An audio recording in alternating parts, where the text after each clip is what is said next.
There is a photograph from 1944 that most Americans walked right past without a second glance. A young man in a United States Navy uniform. Clean-shaved, eyes forward. The kind of face you'd see on any recruitment poster from that era. Steady, composed, ready. But his name on the enlistment file stopped people cold. William Patrick Hitler, the blood nephew of Adolf Hitler, enlisting in the American military to go to war against the man who shared his DNA. That photograph is not the start of this story. It's barely the middle of it. Because the real story, the one nobody taught you in school, is what happened to the entire family that carried that name. A niece found dead in a locked Munich apartment with a single bullet in her lung and no real investigation. A nephew sent to the Soviet front, offered by his own uncle as a bargaining chip in a prisoner exchange that never happened. Another nephew who died at 21 believing in an ideology that ultimately consumed him. And then the descendants who survived, scattered between Long Island and Austria, who made one quiet, irreversible decision about what to do with that name forever. This is Timelines of War, and if you think you already know this story, I promise you, you don't. Before we go any further, if you're new here, hit subscribe right now. Every week on this channel, we go beyond the headlines and into the decisions, the names, and the human costs that history books leave out. Don't miss the next one. Now, let's go back to where this family began, because to understand what happened to the nephews, you have to understand the world they were born into. Segment 1. Alois Hitler was a customs official in the Austro-Hungarian Empire, 3 marriages, 8 children, 4 of them dead before they reached adulthood. By the standards of the late 1800s, that level of child mortality wasn't unusual. But the atmosphere inside that household was something else entirely. Alois drank. He was volatile, physically aggressive, and neighbors who knew the family decades later described a home built on fear and unpredictability. It was into that environment that Adolf Hitler was born in 1889, the 4th child of Alois's 3rd wife, Clara Pelzel, a quiet, intensely protective mother who tried and largely failed to balance out her husband's cruelty. But Adolf wasn't the only child who survived. Angela Hitler, his half-sister, grew up, married a tax official named Leo Raubal, and had 3 children of her own, Leo Ginner, Elfried, and the youngest, Angela Maria. Everyone called her Geli. Then there was Alois Hitler Jr., another half-brother, who led an unstable, restless life that took him eventually to Liverpool, England, where he got involved with an Irish woman named Bridget Dowling. They had a son together in 1911. That boy was William Patrick Hitler. These children, Geli, William Patrick, Leo Jr., and others, had almost nothing in common beyond biology. They grew up in different countries, different languages, different circumstances. None of them asked to be born into this tree. None of them could have predicted what that family name was about to become. But when it did, when Adolf Hitler transformed from a failed artist into the most powerful and destructive force in European history, every single one of them got pulled into the orbit, whether they wanted to be or not. And what each of them did next tells you something devastating about human nature. Every person in Hitler's family, Geli Raubal is the one whose story hits hardest, not because of what she did, but because of what was done to her. She was 17 years old in 1925 when Hitler invited her mother Angela to serve as his housekeeper. Geli came along, and almost immediately something shifted in the dynamic. Hitler began paying for Geli's singing lessons. He took her to operas, to upscale Munich cafes, to social events where powerful men in the Nazi inner circle would size up a room and decide who mattered. He lavished money on her, showed her off, and those who watched it closely, aides, colleagues, family acquaintances, could see almost immediately that what Hitler felt for his niece went far beyond the affection of an uncle. In 1929, Geli moved into Hitler's apartment on Prinzregentenplatz in Munich. That's when the walls started closing in. He controlled who she saw, who she spoke to, where she went and when. When she developed feelings for Emil Maurice, Hitler's own personal chauffeur, Hitler discovered it immediately, ended the relationship by decree, and fired Maurice on the spot.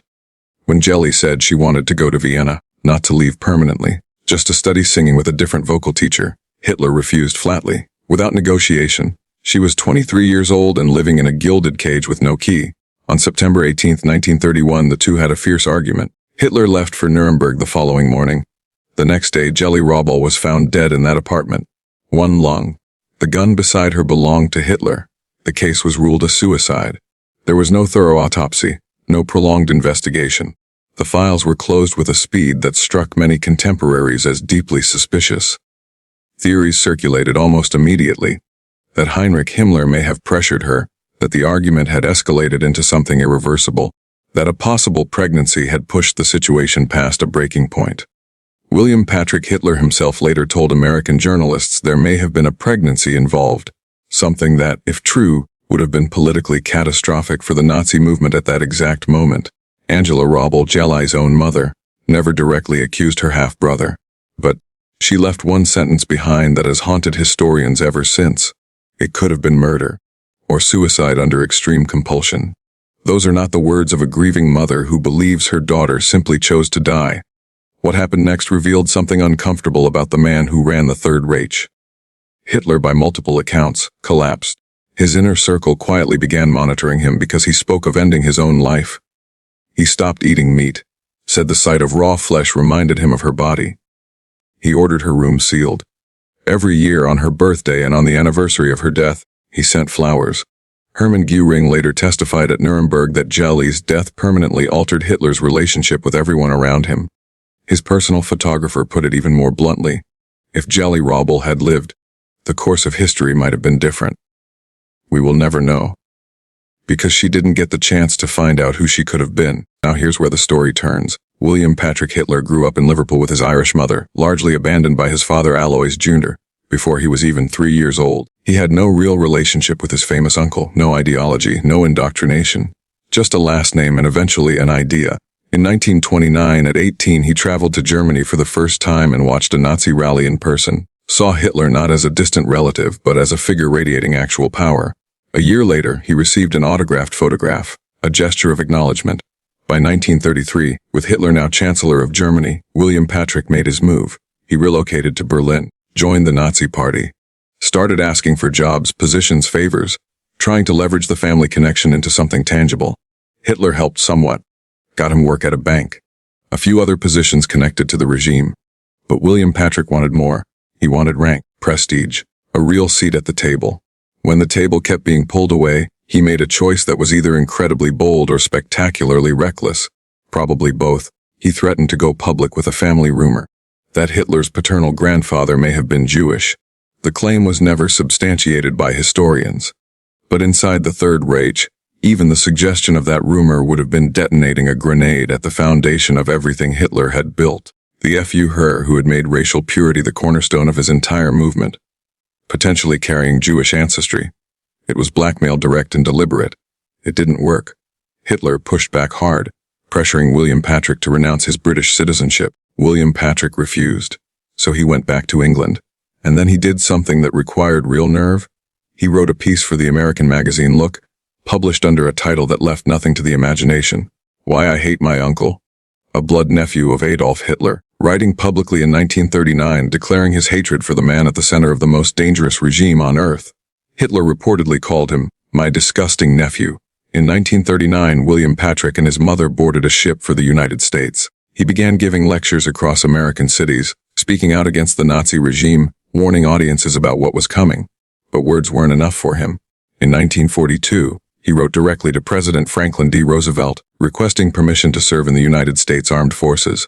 The FBI spent months investigating him, vetting every corner of his life and his loyalties. In 1944, he was accepted into the United States Navy. The nephew of Adolf Hitler put on an American uniform and shipped out to fight the war his uncle started. He served as a pharmacist's mate in the Pacific Theater. He was wounded in combat. He received the Purple Heart, one of the most respected military decorations in American history. When the war ended, he made one final decision. He changed his name, became Stuart-Houston. Settled in Patchogue, Long Island, New York. Married a woman named Phyllis Jean Jacks. Raised 4 sons, never gave other interview, never wrote another article. Never spoke publicly about any of it again. He died in 1987 quietly, on his own terms. Not every branch of this family broke with Hitler. Leo Raubal Jr., Geli's brother, considered by many to be Hitler's favorite nephew, was called up to serve in the Luftwaffe. During the catastrophic Battle of Stalingrad in January 1943, Leo was wounded and captured by Soviet forces. The situation was severe enough that Field Marshal Friedrich Paulus personally asked Hitler for permission to evacuate Leo on humanitarian grounds. Hitler said no. Leo spent years in Soviet captivity. During his imprisonment, he spoke openly about his uncle, sharing personal details, strategic observations, behavior that made clear he did not share the blind loyalty the regime demanded from everyone else. Hitler, remarkably, did try to get him back. He proposed a prisoner exchange. Leo Raubal for Yakov Djugashvili, Joseph Stalin's own son, who was being held in German custody. Stalin's reply was brief and brutal. War is war. The exchange never happened. Leo eventually survived captivity and lived into old age. His son, born in 1931, became one of the last living relatives of Hitler, and made clear throughout his life that he felt no admiration whatsoever for his great-uncle. Then there was Heinz Hitler, son of Alois Jr., by a different woman. Half-brother, in effect, to William Patrick, but Heinz went a completely different direction. He believed. He genuinely believed in the ideology. Hitler helped arrange for Heinz to attend a National Political Institute of Education, an elite school that trained future Nazi leadership. Heinz went to the Eastern Front not as a conscript, but as a true believer. He died there. He was 21 years old. Most evidence suggests he died as a Soviet prisoner of war in 1942, though the records were never fully clarified. 2 nephews sent to the Eastern Front. One captured and used as a diplomatic pawn by the uncle who refused to evacuate him. The other consumed entirely by the machine that uncle built. After the war ended, William Patrick Hitler's sons grew up in Patchogue, Long Island under the name Stuart-Houston. Alexander, Lewis, Howard, and Brian. Nobody in the neighborhood knew. Nobody at school knew. The past was sealed. Howard died young in a car accident. The 3 who survived to adulthood, Alexander, Lewis, and Brian, shared one striking common thread. None of them married. None of them had children. British journalist David Gardner spent years investigating this family for a book. His conclusion was that this was not coincidence. At some point, quietly, with no press conference and no announcement, these brothers arrived at an understanding. The line ends here. Alexander agreed to speak briefly with Gardner. He worked as a therapist for military veterans, a detail that carries its own weight. When asked directly whether there was a formal agreement to have no children, he was evasive. It just never happened, he said. Then he added, I don't hide what I am, but it's not something I'm proud of. When other journalists attempted to make contact, the response from the brothers was short and final. We've talked it over. We have nothing to say. Not now. Not ever. On the Austrian side of the family, the pattern held. Peter Raubal, Leo's son, lived quietly as an engineer in Linz. Never married. Heiner Hochiger, son of Elfried, stayed out of public view for decades, only identified publicly as a Hitler descendant in the year 2000.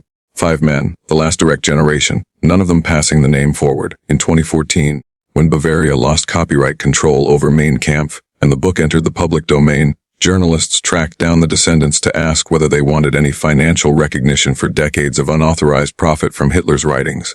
They declined. No money, no exposure, just anonymity and eventually silence. Here is the contrast that stays with you long after this story ends.